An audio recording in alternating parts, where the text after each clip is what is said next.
Hi, I'm Rick Kaler. Thanks for joining me. A common assumption about financial therapy for couples is that the goal is to fix their financial disagreements.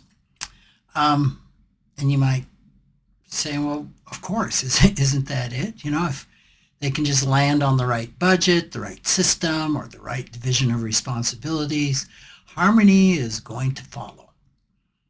Now, I'll be honest, I once believed this myself, 100%, both in my work and in my own marriage. But then I learned something that changed the way that I understand money conflict. According to research from couples therapists, Doctors John and Julie Gottman, 69% of relationship problems are perpetual. 69%. They're not solvable or fixable. Wow.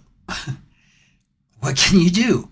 Well, they can only be managed. Money is one of the most common places that these conflicts show up because financial decisions touch so many aspects of who we are. Perpetual problems, then, of which 69% of conflicts aren't about irresponsibility or poor communication. They grow out of fundamental differences in personality, values, or lifestyle needs. And one insight you can get into the personality of your partner is doing the Enneagram.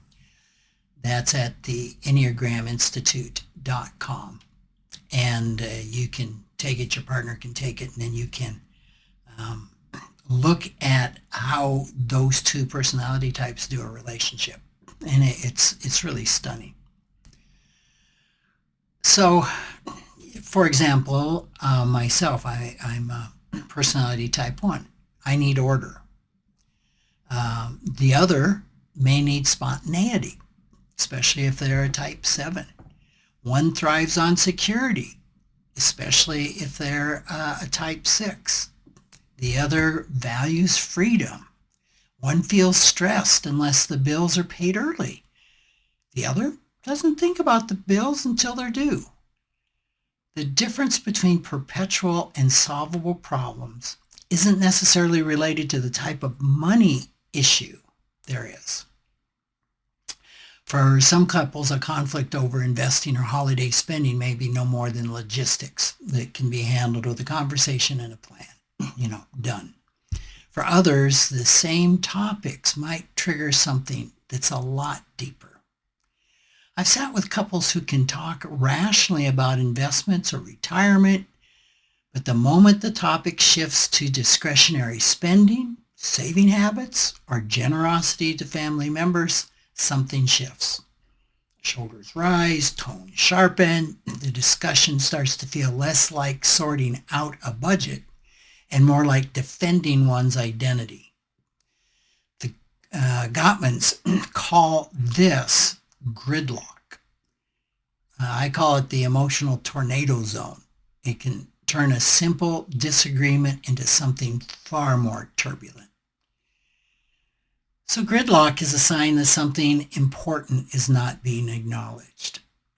Behind every gridlock money conflict is a dream, a value, or a fear that hasn't been honored. Maybe one partner grew up with scarcity and needs a sense of safety before they can relax. Maybe the other grew up without much freedom and sees spending as a symbol of independence. These are stories rooted not in cognitive logic, but in identity. I've watched couples soften immediately once these underlying dreams begin to surface. Instead of debating the price of a vacation or the size of the emergency fund, the conversation can shift to the deeper meaning. I need to feel safe. I need to feel alive. Or I want to know we're building a future. Or I want to enjoy the present while we have it. The goal with perpetual unsolvable problems is to move from gridlock to dialogue. You don't have to agree. You do have to understand.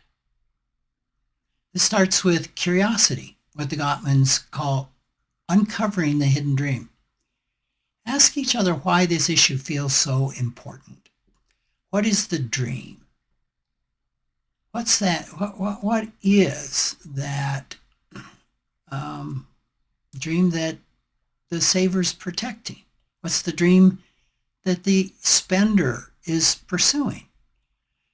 Honoring a partner's dream doesn't mean adopting it. It means showing genuine interest in the meanings underneath, even if you don't share them. When both partners feel seen and heard, the emotional charge begins to ease and the tornado winds down. And from there, it becomes possible to compromise and create the kind of workable truce that gives both partners room to breathe. And over time, these small agreements can start to build trust, which makes space for bigger conversations.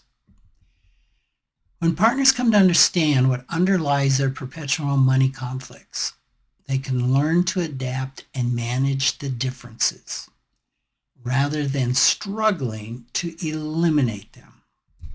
Their goals shift from trying to fix the unfixable to building a deeper, stronger connection that allows room for differing needs.